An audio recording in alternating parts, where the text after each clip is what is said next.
At 71, Lloyd Austin remains a key figure in national security.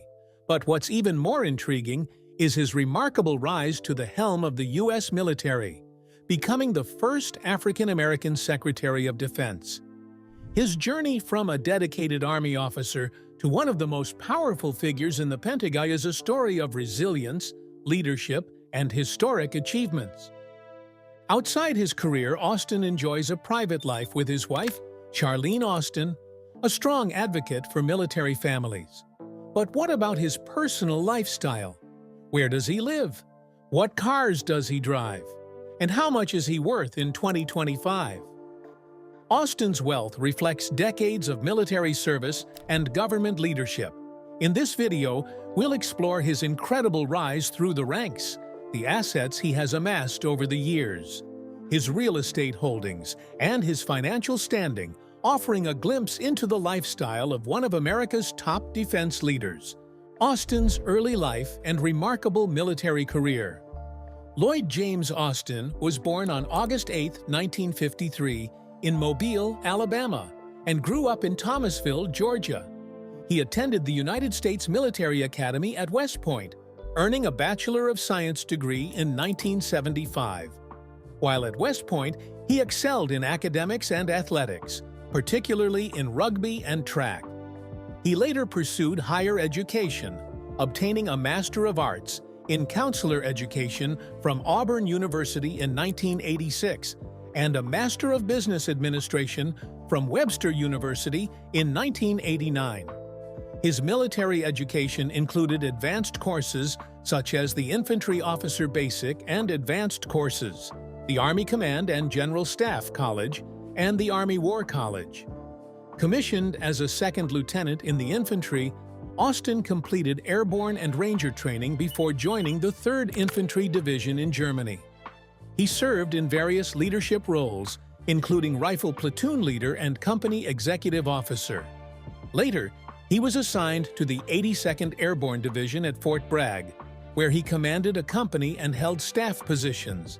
In 1981, he served as an operations officer for Army recruiting before commanding a company in the Army Recruiting Battalion. After completing his master's at Auburn, he returned to West Point as a company tactical officer. In 1993, Austin rejoined the 82nd Airborne Division, commanding the 2nd Battalion, Airborne, 505th Infantry. He later became the division's G3, responsible for operations. After attending the Army War College, he led the 3rd Brigade of the 82nd Airborne Division. From 2003 to 2005, he commanded the 10th Mountain Division, leading Combined Joint Task Force 180 during the war in Afghanistan, becoming the first African-American to command a U.S. Army division in combat. He later served as Chief of Staff at U.S. Central Command in Tampa, Florida. On December 8, 2006, Lloyd Austin was promoted to Lieutenant General and took command of the Airborne Corps at Fort Bragg, North Carolina. In February 2008, he became the 2nd highest-ranking commander in Iraq, leading the Multinational Corps Iraq, MNCIY, overseeing roughly 152,000 joint and coalition forces. He was the first African-American general to command a corps-sized unit in combat. Austin played a crucial role in managing the drawdown of surge forces, ensuring a smooth transition while maintaining security. His leadership helped stabilize Iraq as U.S. forces shifted their mission. In August 2009, he left his post at the 16th Airborne Corps to become Director of the Joint Staff under Admiral Michael Mullen, Chairman of the Joint Chiefs of Staff. This promotion propelled him into senior leadership and positioned him for future high-ranking roles. On September 1, 2010, Austin was promoted to general during a ceremony at Al Faw Palace in Baghdad, becoming the Army's 200th four-star general and only the 6th African-American to reach this rank. He then took command of United States Forces, Iraq, US 1, becoming the first African-American to lead an entire theater of war, succeeding General Ray Odierno. As the senior U.S. military commander in Iraq, Austin oversaw training, advising, and equipping Iraqi security forces. Concerned about stability, he requested increasing U.S. troop levels from 14,000 to 18,000. He also played a major role in U.S.-Iraq negotiations, advocating for a continued U.S. military presence. Despite his efforts, the lack of a new status of forces agreement led President Barack Obama to withdraw all U.S. troops by the end of 2011. Austin managed the operation, overseeing the redeployment of 50,000 service members in an orderly and strategic manner. On December 15, 2011, the U.S. command in Iraq officially cased its colors at Baghdad International Airport, marking the formal end of U.S. military operations in the country. 3 days later, Austin and other USFY staff departed Iraq, concluding their mission. That same month, Austin was nominated as Vice Chief of Staff of the Army, VCSA. He assumed office on January 31, 2012, overseeing daily operations, budget management, and personnel support. He prioritized efforts to address mental health challenges among service members, particularly suicide prevention and treatment for traumatic brain injuries and post-traumatic stress. On March 22, 2013, Austin took command of U.S. Central Command, CENTCOM, after being nominated by President Obama. Succeeding General James Mattis, he became responsible for military operations across a vast region, including Iraq, Syria, Afghanistan, Yemen, and other key areas. During his tenure, Austin advised top U.S. leaders on major security challenges, including Egypt's political transition, al-Qaeda's resurgence in the Arabian Peninsula, the Houthi insurgency in Yemen, and counterterrorism efforts in Afghanistan. He also played a major role in the U.S. response to ISIS, coordinating military operations in Iraq and Syria to combat the group's rapid expansion.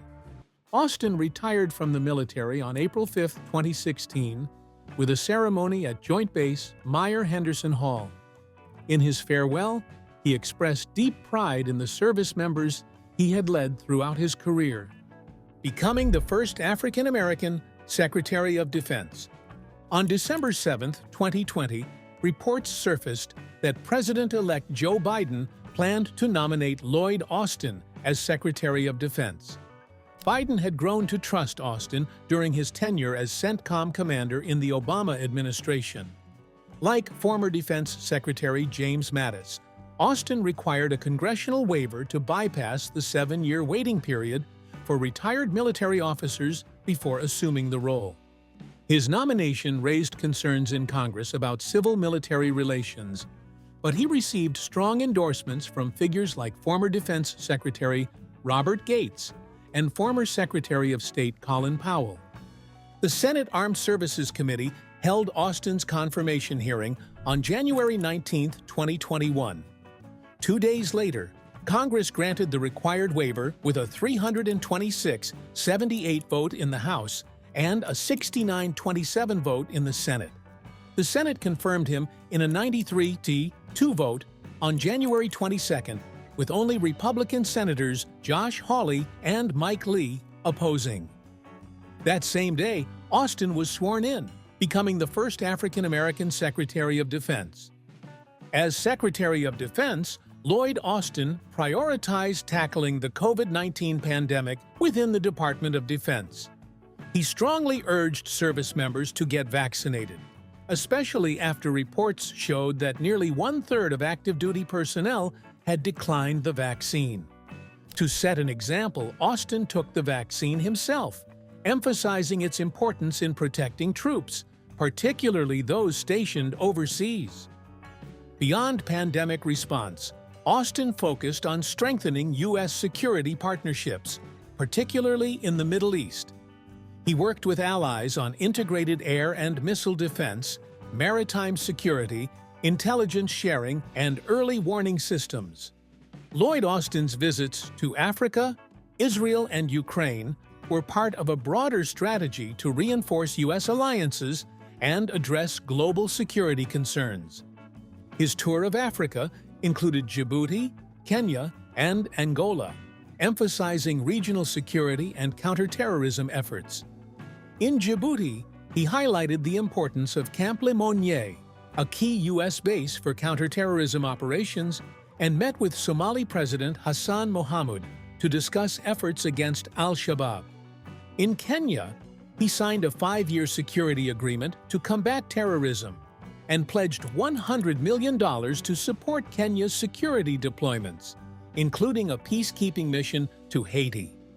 Austin's visit to Israel focused on reaffirming U.S. support amid heightened conflict with Hamas. He met with Prime Minister Benjamin Netanyahu and other officials, emphasizing America's commitment to Israel's defense. His trip also underscored U.S. military assistance, as the U.S. quickly delivered weapons and security aid following Hamas attacks. In Ukraine, Austin's visits centered on reinforcing U.S. support against Russian aggression. His November 2023 trip was particularly significant, as he assured President Volodymyr Zelensky of continued military aid and diplomatic backing. These visits highlighted the strategic importance of Ukraine's success for European security and U.S. interests. In March 2021, Austin and Secretary of State Antony Blinken made their first overseas trip to Japan and South Korea. The visit highlighted the Biden administration's concerns over China's growing military presence in the Indo-Pacific and the ongoing threat from North Korea's nuclear program. He also made 13 official trips to the Indo-Pacific region, with his final visit in December 2024 taking him to Japan.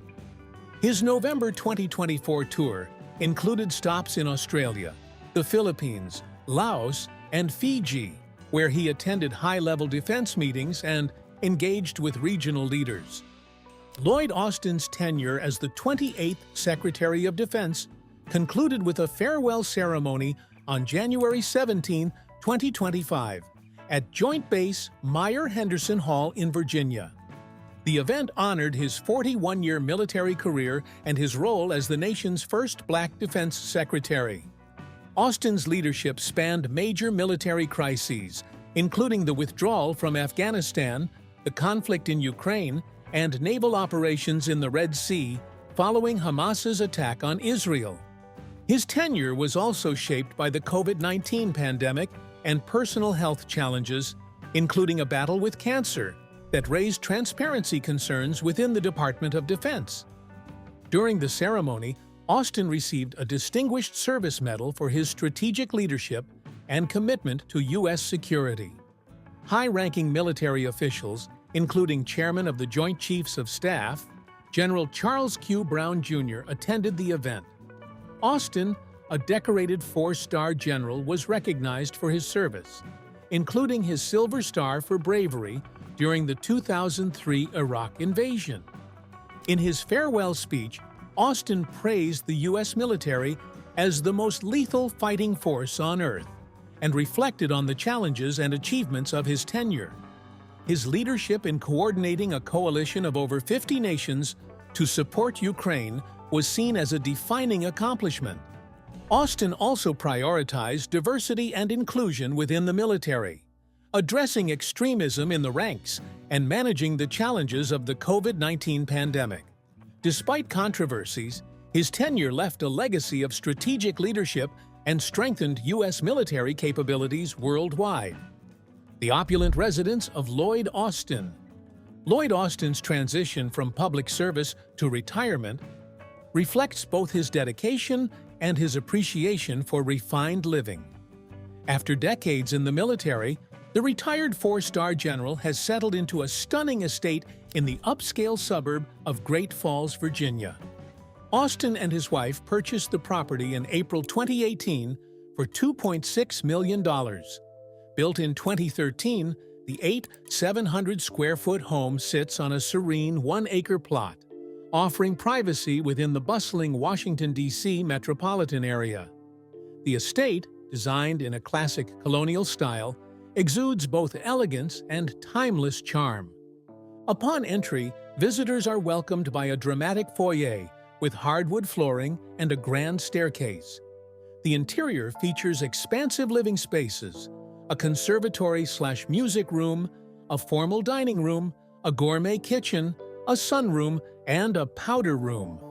The master suite stands out with heated bathroom floors, a spacious walk-in closet, and even a built-in coffee station, adding a touch of luxury. Austin's estate in Great Falls, Virginia, extends beyond just a luxurious home. It's a retreat designed for comfort, entertainment, and security. The property includes a striking guest house with a bedroom and bathroom, offering ideal accommodations for visitors. The backyard is designed for relaxation, featuring a resort-style setting with an outdoor kitchen and plenty of space for gatherings. Inside, the home caters to both leisure and fitness. A game room, complete with a pool table and a full wet bar, provides entertainment, while a media room is perfect for movie nights. An exercise room ensures that fitness remains a priority. Great Falls is known for its affluent neighborhoods and high level of security, making it a sought-after location for prominent figures. Despite being close to Washington, D.C., it maintains a quiet, exclusive atmosphere, with local law enforcement ensuring residents' safety.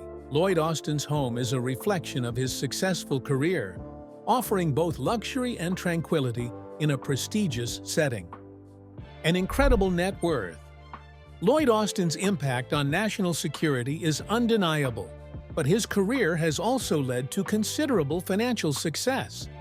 With an estimated net worth of $12 million, his journey to wealth is deeply tied to his decades of service in the U.S. Army, where he built a reputation as a strategic and disciplined leader.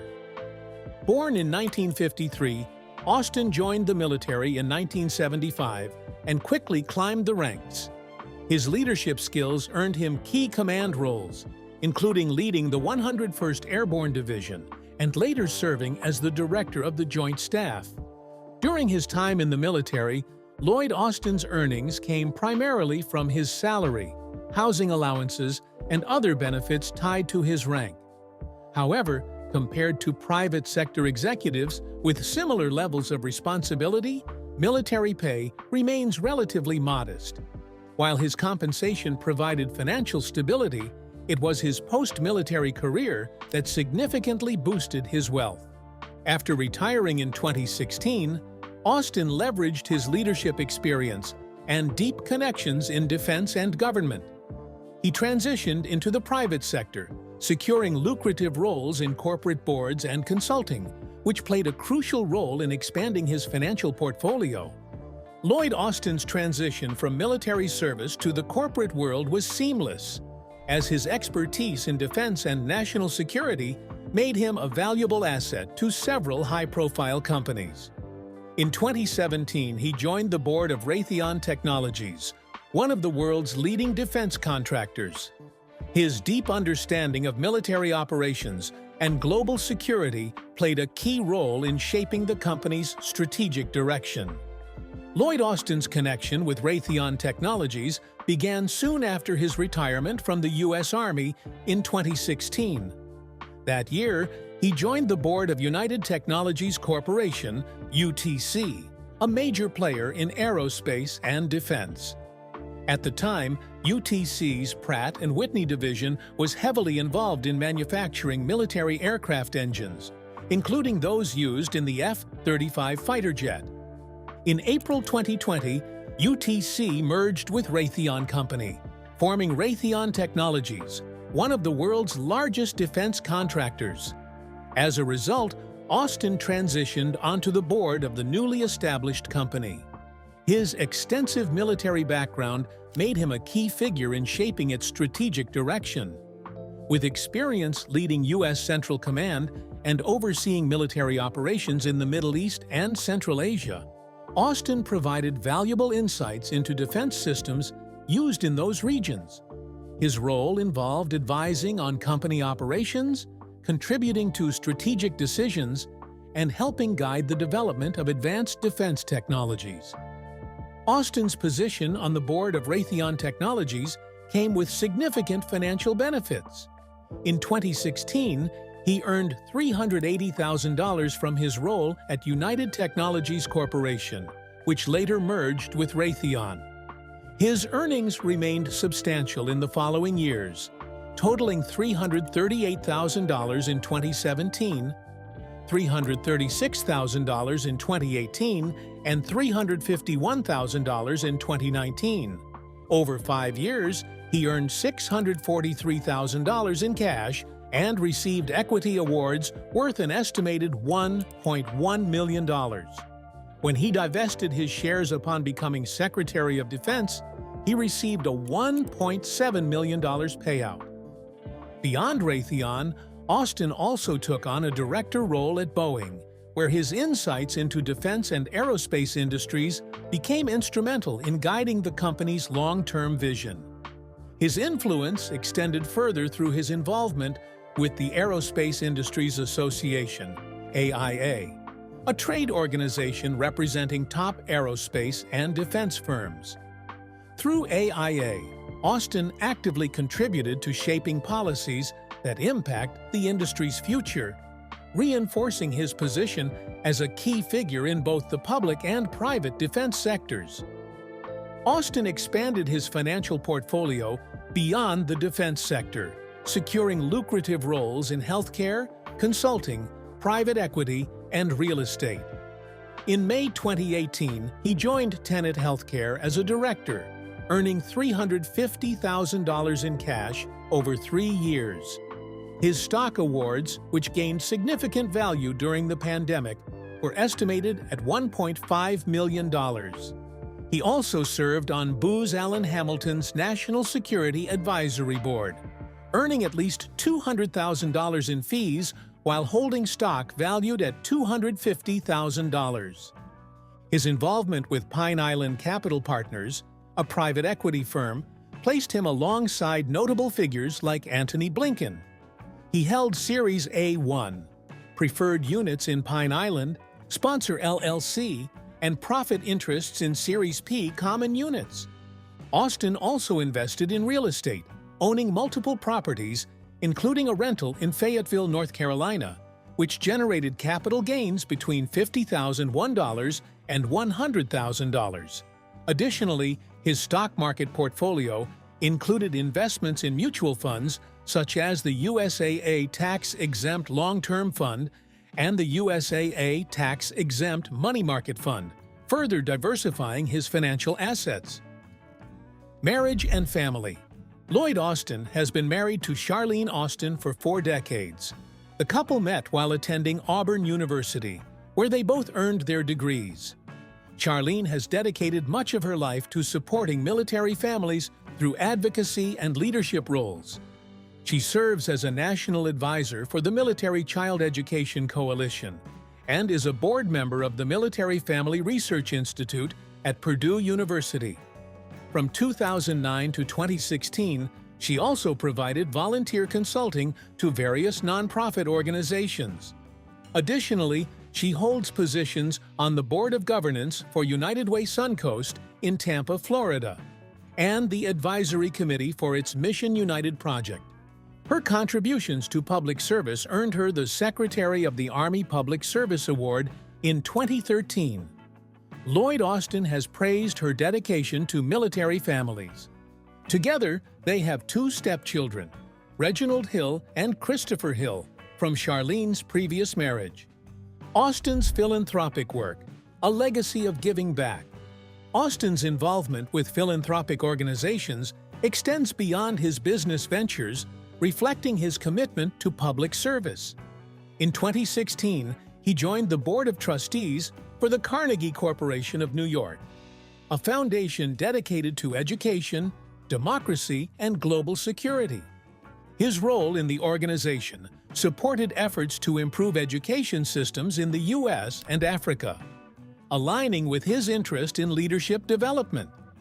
He also contributed to initiatives aimed at strengthening democratic institutions and civic engagement. Given his military background, Austin played a key role in shaping discussions on international peace and security, reinforcing the Foundation's mission to promote global stability.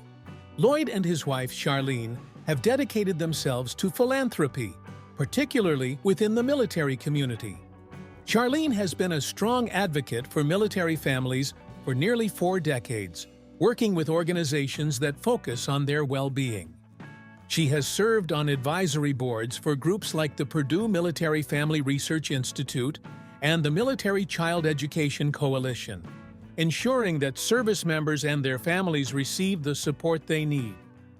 Her role as the National Defense University Capstone Senior Spouse Facilitator highlights her leadership in guiding military spouses. Recognized for her contributions, she has received Defense Service Awards for her work. Charlene Austin's dedication to military families has made a lasting impact through her advocacy and leadership. As a national advisor for the Military Child Education Coalition, she has worked to improve education continuity for children who frequently relocate due to their parents' service. Her efforts have helped shape policies that support military families facing these challenges. She has also played a key role in community engagement, working with various organizations to provide essential resources for military families. As a senior spouse facilitator at the National Defense University, she has offered guidance and support tailored to their unique needs. Her contributions to public service have been recognized with the Distinguished Public Service Medal, underscoring her influence on the Department of Defense and the broader military community. Beyond formal roles, her leadership and compassion have inspired many, ensuring military families receive the support they need to navigate the demands of service life. Together, Charlene and Lloyd Austin have supported education initiatives and veteran-focused programs, aligning with their shared commitment to public service and military families. A life marked by controversies. Lloyd Austin's failure to anticipate the rise of ISIS remains a key controversy from his time as head of U.S. Central Command, CENTCOM. This unified combatant command oversees military operations in the Middle East, North Africa, and Central Asia, focusing on regional security. Austin and CENTCOM faced criticism for underestimating ISIS's rapid expansion in Iraq and Syria. This was part of a broader intelligence failure across the U.S. military and intelligence community. Many officials misjudged ISIS as a lesser threat compared to groups like Al-Qaeda. During his leadership, the U.S. launched a program to train Syrian rebels to combat ISIS. However, the effort was widely criticized as ineffective. Austin admitted before the Senate that only a handful of U.S.-trained fighters remained on the battlefield, highlighting the program's shortcomings. Supporters argue that intelligence failures were systemic and not solely Austin's fault. A retired senior Army officer noted that the oversight was more of a J2 military intelligence failure. That's not all. Lloyd Austin's revocation of the 9/11 plea deals became a major controversy, raising legal and political questions. The case involved 3 defendants accused of plotting the September 11th attacks. In July 2024, military prosecutors secured plea agreements allowing the defendants to plead guilty to conspiracy in exchange for life sentences, avoiding the death penalty. A senior Pentagon official overseeing Guantanamo's military commissions approved the agreements. Days later, Austin rescinded the deals, stating that such a significant case required his direct decision. Defense attorneys criticized this move as unlawful interference in the judicial process. Military Judge Colonel Matthew McCall ruled that Austin had exceeded his authority, declaring the plea agreements valid and enforceable. He stated that while Austin could have retained control initially, he could not delegate authority and later reverse a decision. Austin's appeal of the ruling drew backlash, with the ACLU arguing that it would delay justice and prolong the case. A military appeals court later upheld the judge's ruling, preventing Austin from withdrawing the deals. The controversy fueled public and political debate. Some viewed the plea deals as too lenient, while others saw Austin's intervention as an overreach of executive power. While holding a high-ranking government position comes with numerous benefits, it also attracts a lot of scrutiny. As a decorated general, Lloyd Austin learned this lesson the hard way. His failure to disclose his prostate cancer diagnosis and hospitalizations became a major controversy during his time as U.S. Secretary of Defense. Diagnosed in early December 2023, he underwent surgery on December 22 at Walter Reed National Military Medical Center. However, he did not inform President Joe Biden or Congress about his condition. His hospitalization on January 1, 2024, due to complications from the procedure, remained undisclosed to the White House until January 4th. Even then, Biden only learned about the cancer diagnosis on January 9th, when Austin's doctors made it public. This delayed disclosure sparked widespread criticism, with many arguing it posed national security risks. Former Defense Secretary Leon Panetta called it embarrassing and a serious lapse in protocol. Lawmakers from both parties demanded accountability. A Pentagon Inspector General investigation pointed to communication failures within the Defense Department.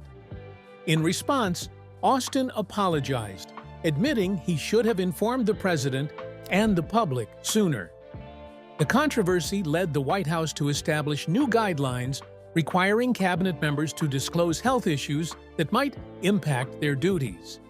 If you enjoyed this video, hit the like button and subscribe for more insightful content. Thank you for watching, and see you in the next one.